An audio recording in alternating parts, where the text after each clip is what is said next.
Достор барыңыздарга салам айтабыз. Кайрадан суроо жок кызматында Сырак байке менен биз. Суроолордун бири мындай деп келген. Экинчи Падышалар китеби 13-бөлүм 20-21 аяттарда Элиша көз жумуп аны көрүүгө коюшту. Кийинки жылы Моабтыктардын сансыз аскери алардын жерине келди. Бир жолу бир кишини коюп жаткан учурда бул сансыз аскерди көрүп, анын сөөгүн Элишанын мүрзөсүнө таштап жиберишкен эле. Ал кулап бара жатканда Элишанын сөөгүнө тийип кетип, терилип туруп кеткен. Жазуучу суроо берүүчү айтат, ушул жердеги болгон окуяны кандай түшүнсө болот? Ал эмне деген сөөгү? Ыйсанын сөөгүнө тийип тирилсе болмок дейт. Бирок Элиша кандай адам эле?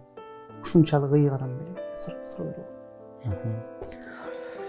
Ооба, негизи Кудайдын жолдору ар кандай, Кудайдын жолдору изилденгиз, Кудай керемет, Кудай өзүнүн ыйык адамдарын өзгөчө колдонгончулар болгон.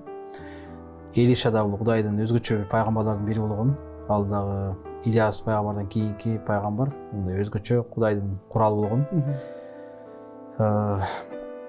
Ал да көп адамдар тирилткен учурлар болгон, айыктаган учурлар болгон, кереметтерди көрсөткөн, сууга балта түшүп кетсе, балта калкып калган учурлар болгон.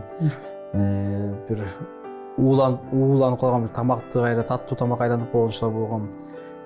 Кудай аны өзгөчө колдонгон. Бирок качан өзү дагы оор бөлгөн. Элиша ал деле адам экени көрүнөт бул жерден. Бирок анын өзгөчө Израилда Кудайдын пайгамбары бар экендигин Кудай далилдеш үчүн дагы, же болгондугун Кудай көрсөтүш үчүн жанагы мүрзөгө өрт түшүп кеткенде анын тирилип кеткен окуясы бар да. Кудай анын ушул өзүнүн өзгөчө пайгамбар экендигин көрсөтүчү болсо керек. Бирок ошол тирилип кеткен адам анан жашады, жашаган жокпу? Ал жөнүндө бизге кабар айтпайт Кудайдын сөзү. Кыскасы ошондой факт болгон, өзгөчө ушундай тирилүү моменти болгон да, Илишанын мүрзөсүнө түшүп кеткенде. Демек, мүмкүн Кудай анын өзгөчө пайгамбар экенин дагы эскертиш үчүн Израилга болсо керек. Рахмат. Достор, суроолор болсо почта жана түз номерлери менен кайрылсаңыздар болот. Жолугушканча саламатта туруңуздар.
Жеңиш берген Ыйсага мактоо айтып табынамын.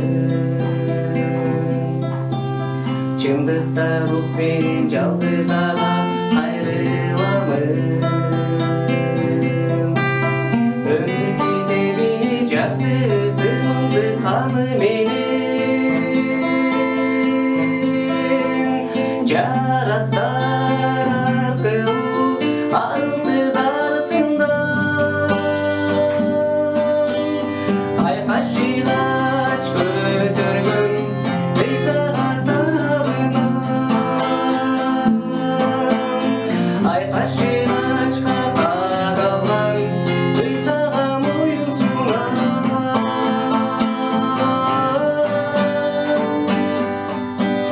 Ара чыкканына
шындыгыңды айтам үй сага.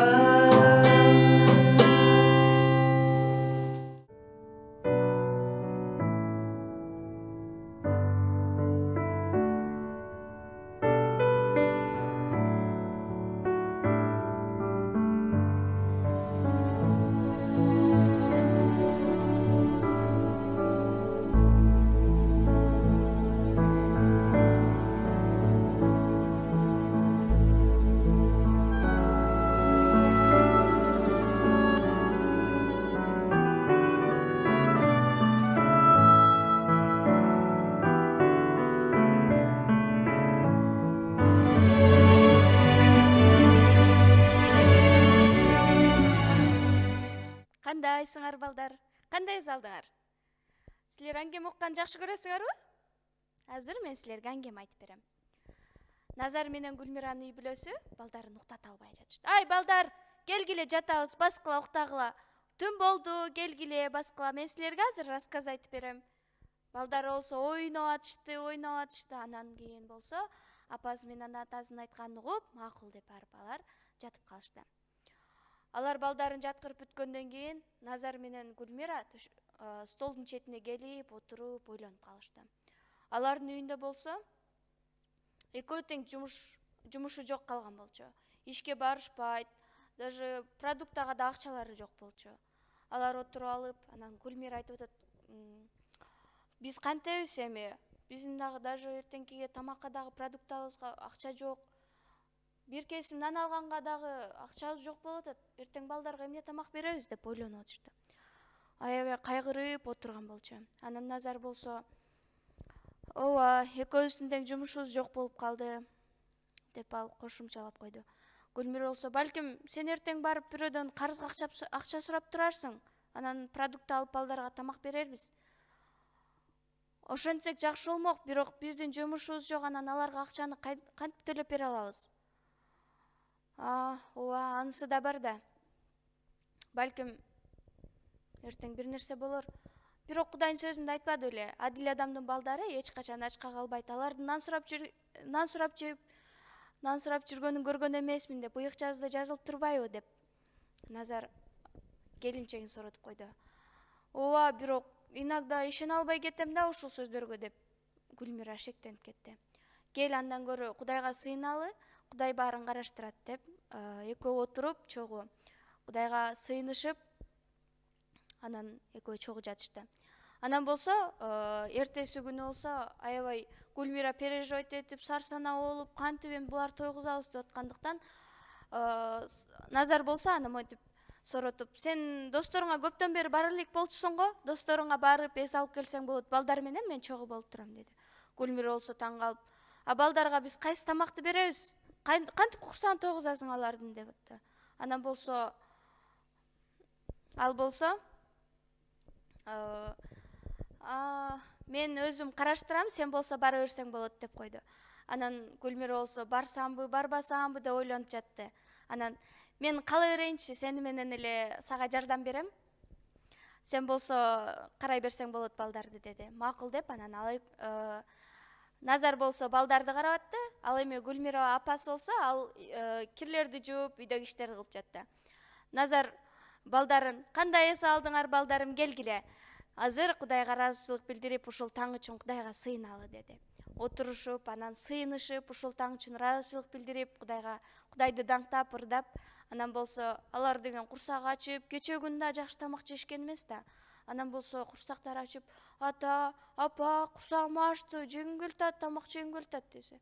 "Ооба балдарым, бизде азыр тамакка деген акчабыз жок болуп жатат. Андан көрө азыр келгиле, мен силерди Кудайга сыйынбадыкпы, Кудай деле караштырат да" деп анан азыр биз болсо тамак заказ кылып жейбиз деди.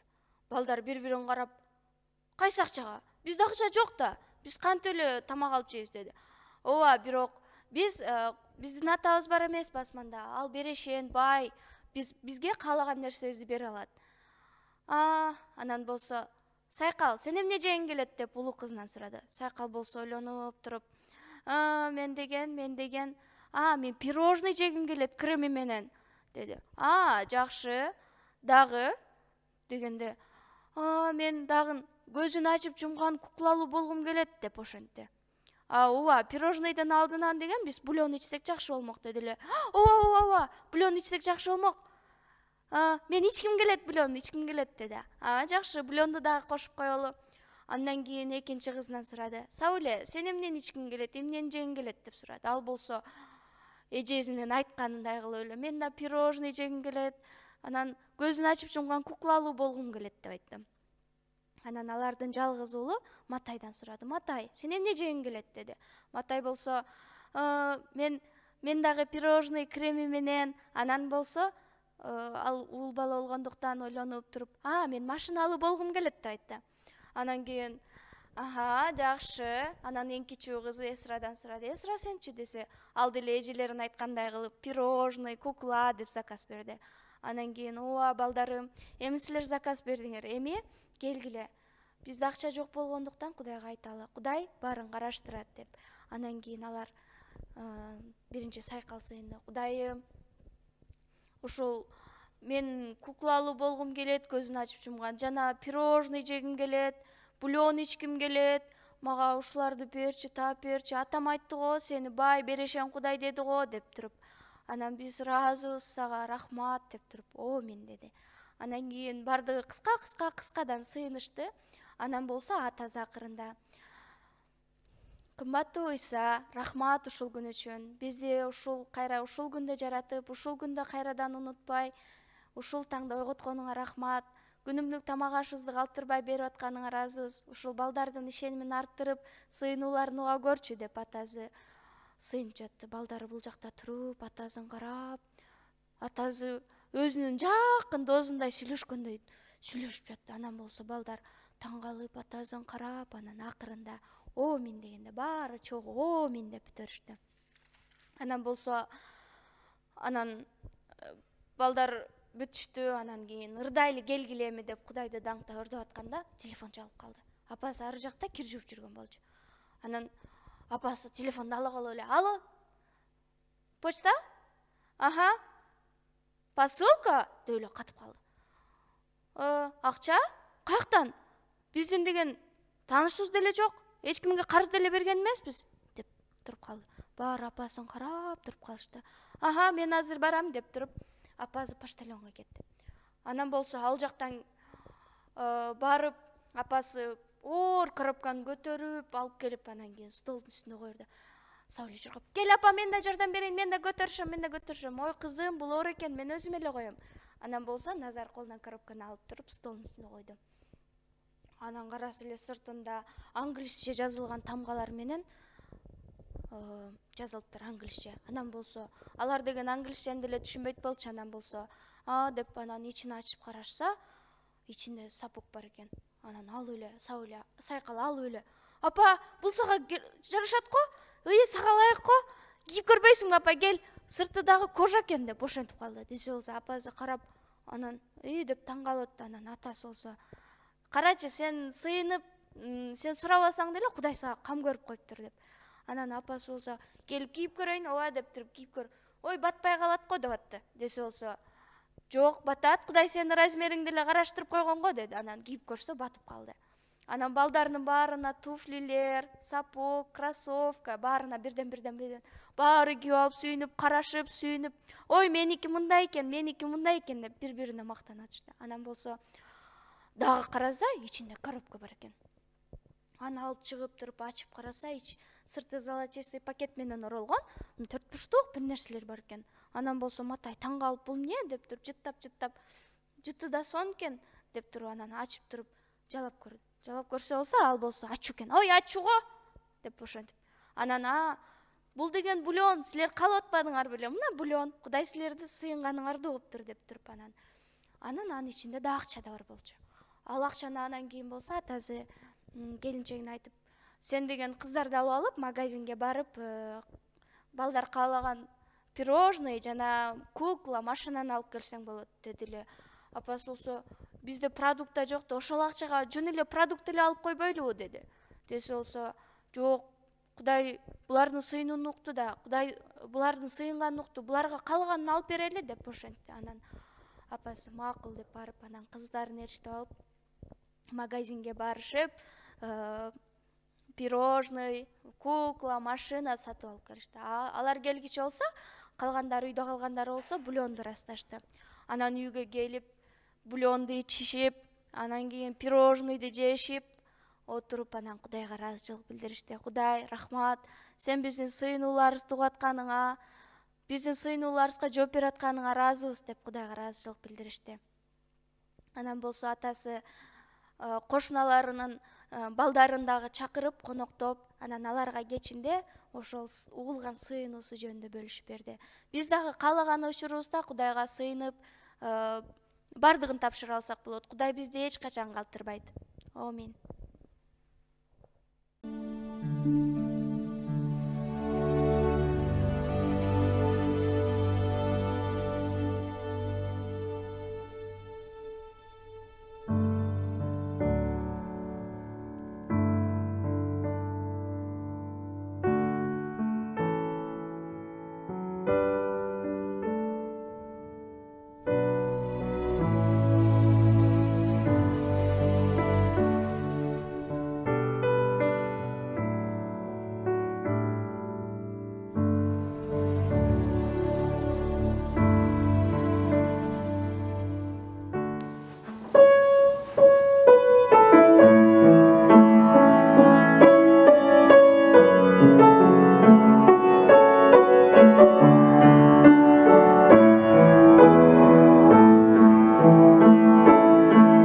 Сүйет бизди түбөлүктүн атасы,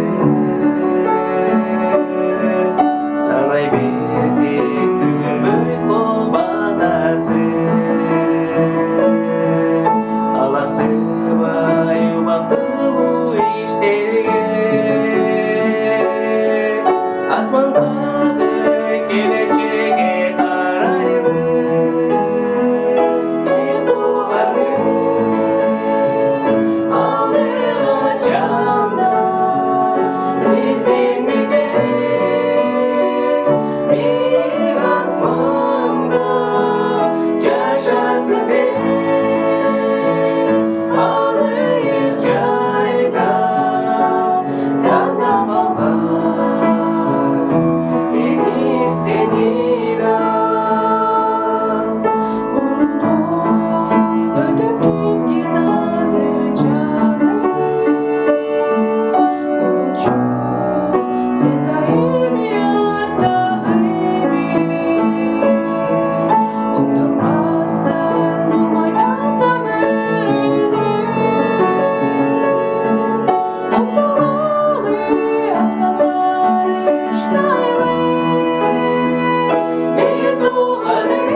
Seni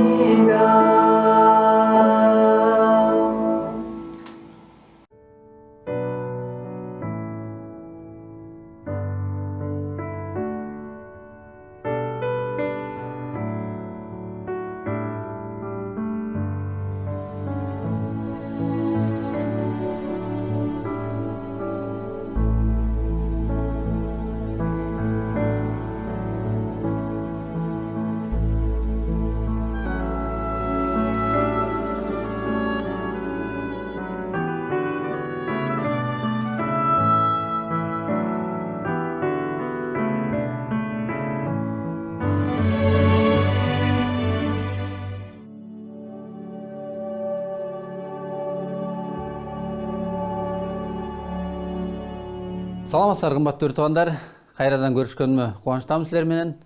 Бүгүн дагы эң маанилүү, олуттуу, актуалдуу темалардын бири деп коет го. Акыры замандын белгилери деген тема менен силер менен бөлүшкүм келет.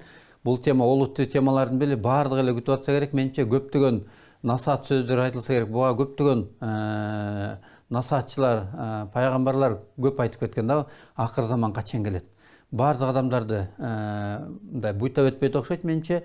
Ал кызыктуу, коркунучтуу. Акыры заманда эмне болот? Чын эле акыры заман барбы? Адамдар бул дүйнө менен коштошкондо мен каяка барам деген көп суроолор туулат менимче. Келечекти анткени көрө элекпиз. Алдыда эмне болот билбейбиз. Ал эми Кудайдын сөзү эмне дейт? Пайгамбарчылык эмне дейт? Акыры заман жөнүндө эмне белгилер бар? Канчалаган жазылса, кайсыныкы чындык болду экен? Ким ирети менен айтып бере алат, башынан аягына чейин төп келишкендей кылып айтып бере алат деген көп суроолор бизде туулса керек. Мен дагы силер менен ошол кичине бир бөлүгү менен бөлүшкүм келет. Акыры заман жөнүндө бул олуттуу тема, оор тема менимче. Кыйын булар баардыгын канча так айтыш керек болот, булардын баардыгын алдыда боло турган билгендей кылып айтыш бул кыйын. Бирок качан Кудайдын өзүнүн оозунан угуп, өзүнүн оозунан биле турган болсок, пайгамбарларды жиберген сөзүнөн, ыйык жазуудан окусак, анда бизге тактыктарды айтып берет экен. Өзүбүз бир нерсени ойлоп таба албайбыз, божомолдоп, бир кандайдыр фактыларга таянып биз бир нерсени айта албайбыз акыры заман жөнүндө. Эми бизге чейин эле канча изилдөөлөр болгон, канча окумуштуулар келген. Акыры заман ушундай болот. Комета кулайт же жана башка көп фактылар келип, жашообузда көптөгөн бизде маалыматтар бардыр мүмкүн. Акыры заманга тиешелүү, акыры заман ушундай болот деген чечимдер менен чечкиндүү айткан окумуштуулар, илимдүүлөр, динчилдер айтып келсе керек менимче. Анан мен да кошумча кылып ушул нерсе менен бөлүшкүм келет. Ыйык жазуудан. Бүгүнкү күндө ыйык жазууда мен окуган китепте 6000 пайгамбарчылык айтылыптыр. 6000 пайгамбарчылык. Ошол 6000 пайгамбарчылыктын ичинен 90% уже аткарылыптыр. 90% аткарылган экен. Дагы бир аз эле пайгамбарчылык калган. Бирок аны алдын ала дагы айткан. Эми ошол алдын ала айтылган пайгамбарчылыктардын 10% канчасы калды? Эми ал качан аткарылат деген суроо бар да. Ошол 6000 пайгамбарчылыктын ичинен ушул эле бир аз эле пайгамбарчылык калган экен. Көрсө чын эле замандын акырына келип калдык. Эгер жашообузду айлана чөйрөнү карасак, бүт эле чын эле акыркы убакыт жөнүндө адамдардын баары сезип калды. Ишенгени да, ишенбегени дагы, баардык жөнөкөй адам дагы, билимдүү адам дагы билип калды. Алдыда бир нерсе, бир чоң окуя боло тургандай, бир нерсени адамдар сезип атышат. Анан эми мен ушул Исанын шакирти болгон, 12 шакирттин бири болгон Матай деген, мурун болсо ушул салыкчы болуп кызмат кылган адам жөнүндө бөлүшкүм келет да. Ал ушул китепти жазганда ага Иса ачып берген экен. Акыры заман, анткени шакирттери туруп анан суроолорду берген экен. Исага ушундай суроону бериптир да. Иса, теңир, акыры заман качан болот? Алардын белгилери кандай болот? Деп суроо бергенде, анан Исанын жооп берген жообу бар экен. Мен силер менен ошол менен окуп, анан бөлүшкүм келет бирке. Мындай деп жазылыптыр да. Матай 24-бөлүм 1-аяттан 14-аятка мындай деп тастыктайт да. Иса ибадатканадан чыгып кетип бара жатканда ибадатканын имараттарын көрсөтүш үчүн шакирттери жанына келишти. Иса аларга: "Булардын баары көрүп турасыңарбы? Силерге чындыкты айтып коеюн. Бул жерде таш үстүндө таш калбайт, баардыгы кыйратылат" деди. Иса зайтын тоосунда олтурганда шакирттери жанына келип: "Бизге айтып берчи, бул качан болот? Сенин келер убактыңды жана дүйнөнүн акыры келип калганын кандай белгилер аркылуу билсе болот?" деп сурашты. Иса аларга мындай деп жооп берди: "Силерди бирөө адаштырып кетпес үчүн сак болгула. Анткени Машаяк менмин деп менин ысымымды жамынып, көптөрү келип, көп адамдарды адаштырышат. Ошондой эле алыс жана жакын жерде болуп жаткан согуштар жөнүндө угасыңар. Бирок коркпогула. Анткени булардын баары болуш керек. Бирок бул дүйнөнүн акыры эмес. Бир элге бир эл, бир падышачылыкка бир падышачылык каршы көтөрүлөт. Жер-жерле ачарчылык, жугуштуу оорулар жана жер титирөөлөр болот. Булардын баары кыйынчылыктардын башталышы гана. Ошондо силерди кыйнашат, өлтүрүшөт. Менин ысым үчүн баардык элдерге жек көрүндү болосуңар.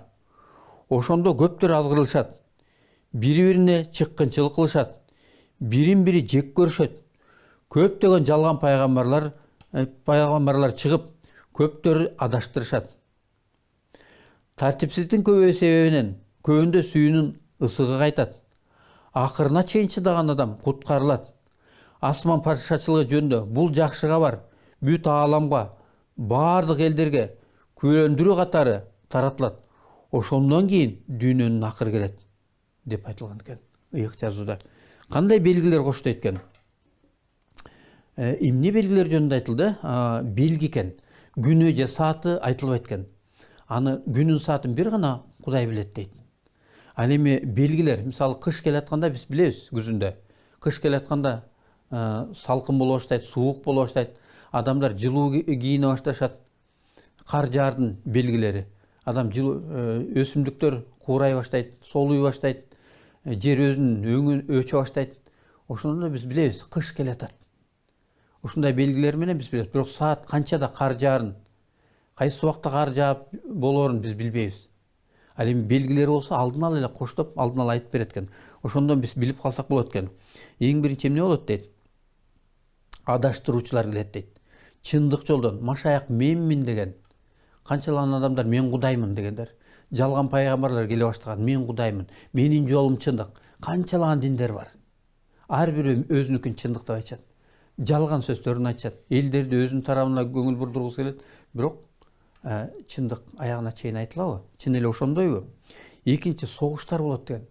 Алыскы жакын согуштарды угасыңар. Бул дагы акыр заман эмес, бул башталышы гана дейт. Согуштар жөнүндө угасыз. Чын эле бизде согуштар угасыз. Мамлекет менен мамлекет, эл көтөрүш чыгарып атат. Андайларды жерлердин баарында болуп атат. Жер планетасында согуш көбөйүп келатат барган сайын. Кичинекей нерсе менен эле уруш талаш менен. Кичинекей нерсе. Кичинекей нерсени эле бөлүшө албайт. Бир кандай согуштун бир отторун жандырганга аракет кылышат. Элдин баардыгы карапайым жөнөкөй элдер тынчтыкты каалашат.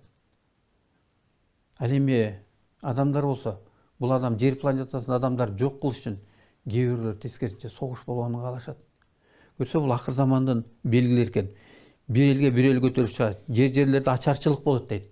Чын эле согуш болгон жерде ал ачарчылык сөзсүз болот. Согуш болгон жерлерде. Жугуштуу оорулар жүрөт дейт.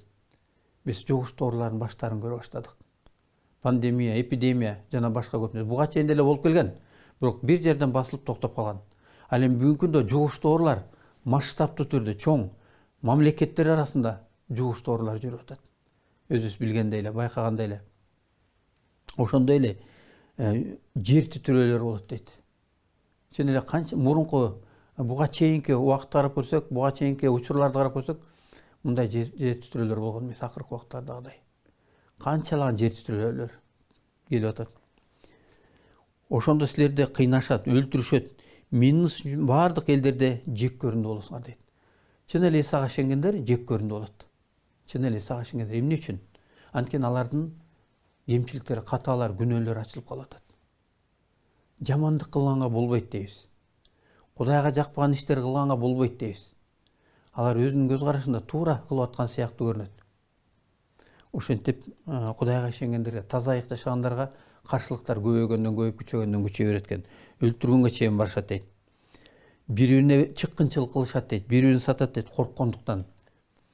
Көп жалган пайгамбарлар чыгат дейт. Ал эми тартипсиздиктин көбөйүү себебинен сүйүүнүн ысыгы кайтат дейт адамдарда. Жерде бардык жерде тартипсиздик. Бирин-бири укпайт. Ар бири өзүнүкүн көздөйт. Өзүнүкүн туура дейт, бири-бирин жамандашат. Өзүн жогору коюп башкаларды басынткысы келишет.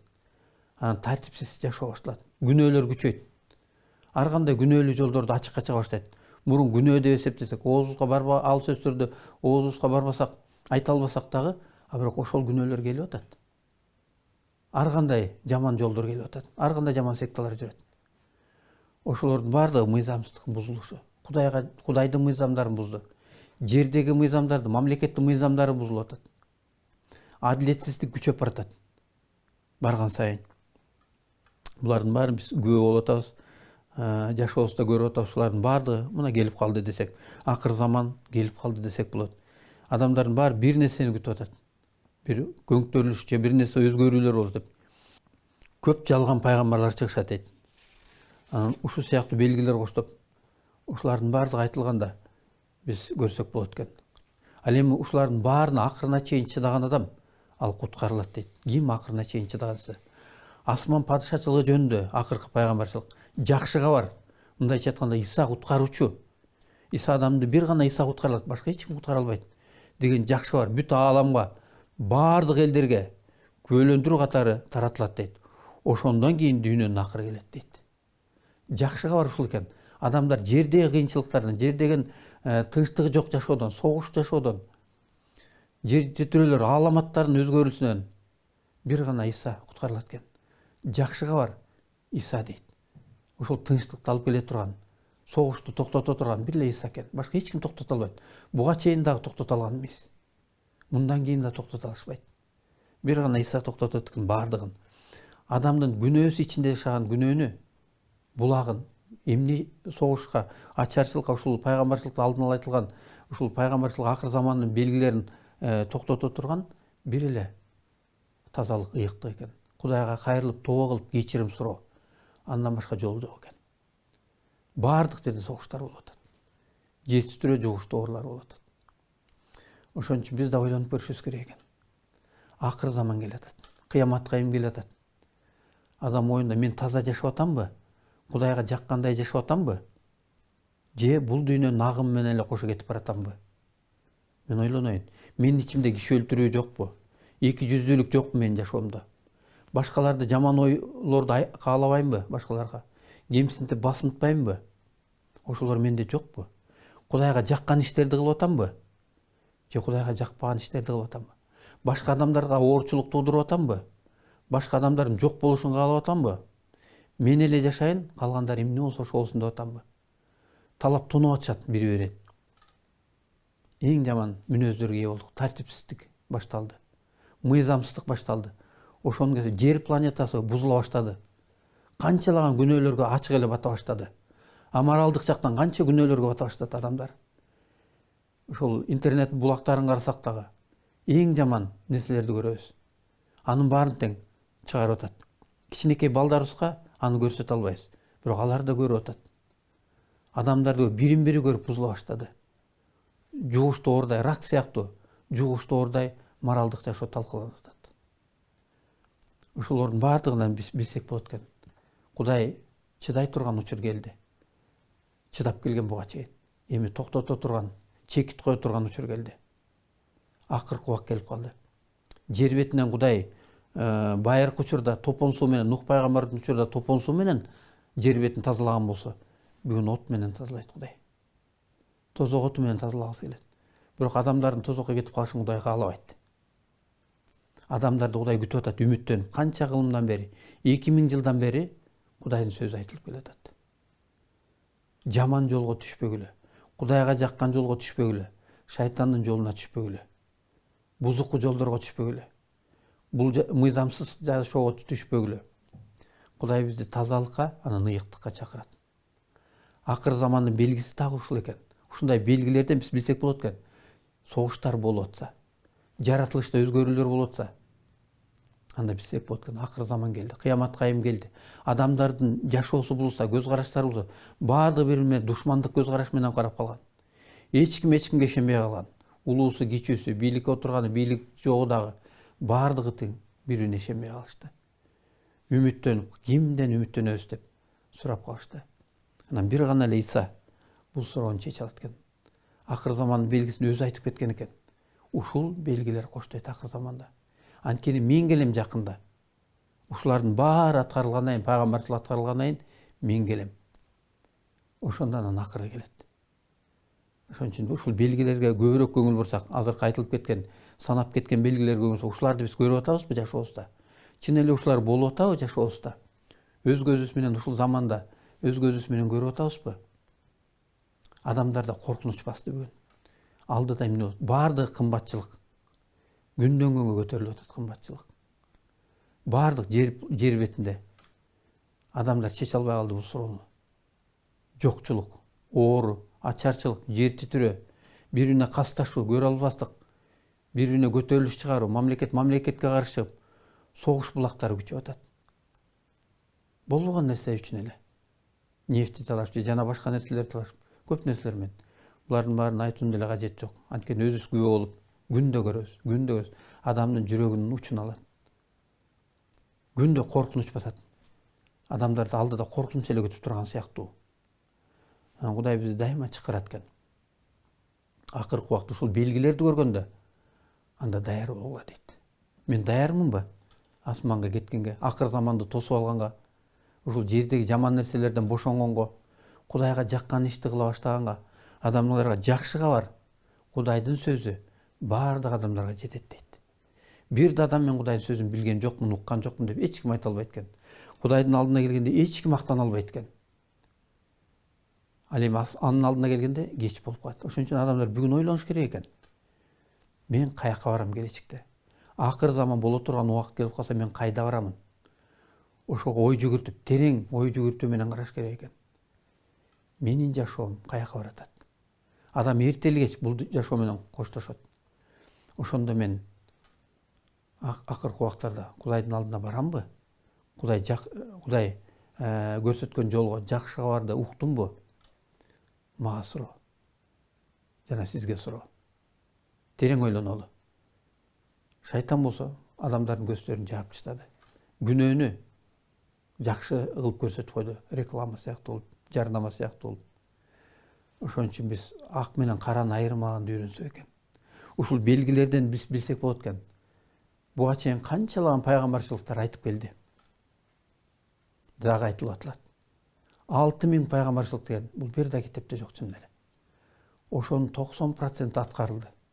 Эми бир аз эле пайгамбарчылык калды аткарылып турган. Ушулардын баары чындык болуп келсе, анда терең ойлонолу. Өтүп кетсек, анда кеч болуп калат. Кеч болгон убакыт бар да, мүмкүнчүлүк бар да, ошол убактыларды колдонолу. Амин.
Кайды мұңды алып салчы,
Иеремиянын ыйынан 3 бөлүм 22 аяттан баштап окуп, чогуу биз ой жүгүртүп сыйыныга барыңыздар чакырым келет.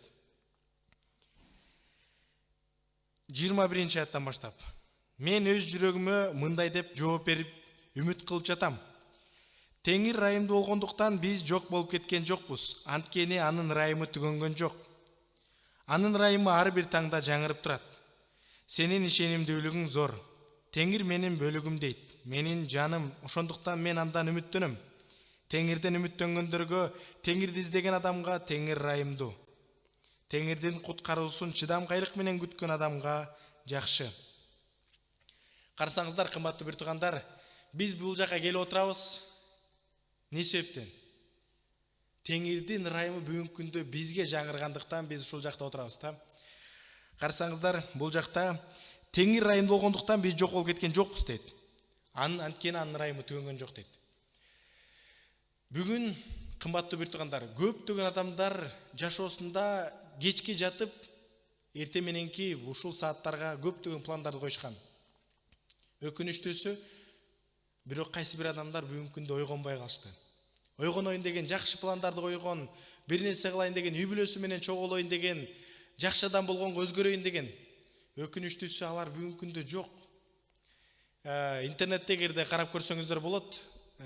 Счетчик населения мира деген орусча ушундай тил менен издеп көрсөңүздөр, ал жакта жалпы дүйнөдөгү адамдардын төрөлүп жатканын, өлүп жаткандыгын, жана ошол учурда адамдын жалпы саны канча экендигин кадимкидей баягы санагычтай болуп санап турат да. Бул кантип болот? Бул өкмөттүн жардамы менен биздеги каза болгон адамдарды өкмөткө билдирет. Ошол сыяктуу өкмөт ошол жанагы санагыч коомго жиберишет да. Эгерде карасаңыздар, канча деген адамдар секунд сайын өлүп жаткандыгын байкайбыз да. Кымбаттуу бир туугандар, биз бул жака келип жаткандыгыбыз, азыр отургандыгыбыз, биз теңирдин сөзүн угуп жаткандыгыбыз бул теңирдин райымы экен. Анын райымы бар болуп жаткандыктан, жаңыргандыктан бүгүнкү күндө биздин денебизге күч кирген экен. Биздин муундарыбызга Кудайдын күчү болгон экен. Бүгүнкү күндө биз келип таңдан ойгонуп, теңирдин таңын көрүп, биз анын алдында келип чогулушунда Кудайды даңктап, анын сөздөрүн угуп, биз кубана алат экенбиз да. Карасаңыздар, дагы бир нерсе белгилеп кетчү, анын райымы ар бир таңда жаңырып турат. Сенин ишенимдүүлүгүң зор. Кымбаттуу бир туугандар, бүгүн теңир бизге жаңы райым берди. Жаңыланган райым берди. Бул үчүн дагы биз терең ыраазычылык билдирсек болот экен теңирибизге. Ал ишенимдүү болгондуктан бүгүнкү күндө биз тирүүбүз. Ал ишенимдүү болгондуктан биз ойгоно алабыз бүгүнкү күндө. Биз отурдук ушул жерде. Анан азыр көңүлүңүздөрдүн баардыгын бургум келет. Бирөөбүз чарчап келдик, бирөөбүз жүрөгүбүздө көптөгөн каатырлануулар менен келдик. Же болбосо дагы бирөөбүз кайгыдабыз, же болбосо карызбыз, жана башка дагы ушул сыяктуу толтура деген көйгөйлөрүбүз бар, мүмкүн кубанычтабыз. Бардыгыңыздарды, кымбаттуу бир туугандар, мен бир нерсеге чакырым келет. Азыр ыраазычылык билдирсек. Теңир сен райымдуу болгондуктан мен жок болуп кеткен жокмун. Теңир сенин ишенимдүүлүгүң бар болгондугу үчүн мен бүгүнкү күндө чогулушка өз бутум менен басып келдим. Теңир сен райымдуу болгондуктан мен өлүп калган жокмун. Мен ойгондум бүгүн деп теңирибизге чын жүрөктөн ыраазычылык билдирип, жанагы түйшүктөрдүн бардыгын, бардык ой санабыздын бардыгын таштап, бир саамга биз көңүлүбүздү теңирге бурсак экенбиз. Азыр алдыда дагы керемет деген сөздөр болот, Кудайдын сөздөрү болот. Керемет деген Кудай даңктаган ырлар болот. Ошол сааттарга жүрөктөрдү даярдасак экенбиз да. Анткени биз ошол нерсеге милдеттүү экенбиз. Себеби дегенде теңир бизди райым менен бүгүнкү күндө ойготкон экен. Бизге ар бирибизге жаңы райым берген экен да. Анан келиңиздер бардык бир туугандарды азыр көңүлүңүздөрдү жана ошол эле сыйынуңуздарды теңирге бургум келет. Теңир сага рахмат деп. Жөн гана жөнөкөй сөздөр менен сыйынсак, Кудайга даңк болсун. Мен сыйынайын. Иса теңир, рахмат айтам сизге, теңир. Сиз мени таңда тургузгандыгыңыз үчүн, Кудайым, сенин райымыңыз ар таңда жаңырып тургандыгы үчүн, теңир. Кечеге эмес, бүгүн жаңы нерсе бергендигиңизге рахмат айткым келет. Сиздин ишенимдүү болгондугуңуздан мен бул жака чогулушка келе алдым, теңир Иса. Ата, азыр дагы сыйынам. Ушул жактагы түйшүктөрдүн, ушул жакта башка ойлордун бардыгын таштап туруп теңир сага көңүл бурганга, ар бир тууганыма жана мага жардам бере көрүңүзчү. Биз сизге муктажбыз, сизге даңк болсун. Амин.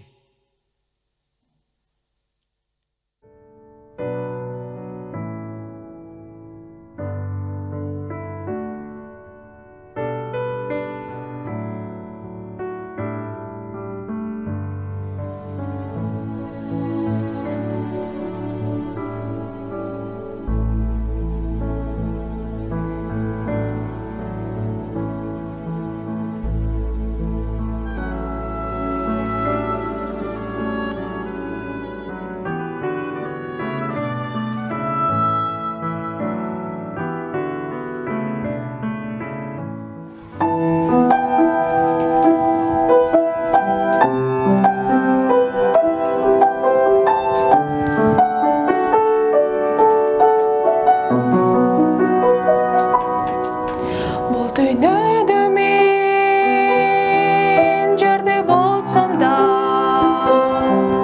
мурун чапкындар мени каптаса, жердеги жашоом кыйын болсо да, жүрөктө тынчтык, шаттык дайыма.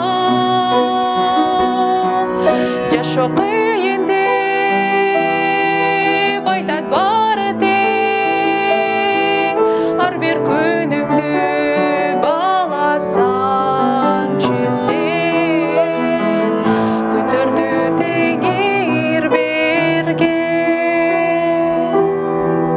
Үмүтү менен бийик асманда жарыгы жанган төбөлүк жайда, жолдору татаал тийген болсо да, ишенип жетем ыйык асманга. Мен жердик эмес болом асмандык,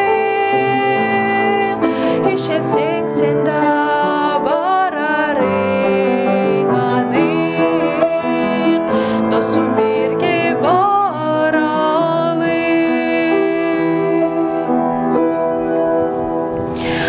Кайгы көз жаштар болбогон жайда, балдарын көтөт атам асманда. Жүрөгүм тептинч барамын ага, жүрчү баралы чогуу асманга. Жердеги күндөр эч нерсе эмес, салыштырганда асманым менен, тажыга теңир берген. Мен жердик эмес болом асмандык, ишенсең сен да барарың анык, досум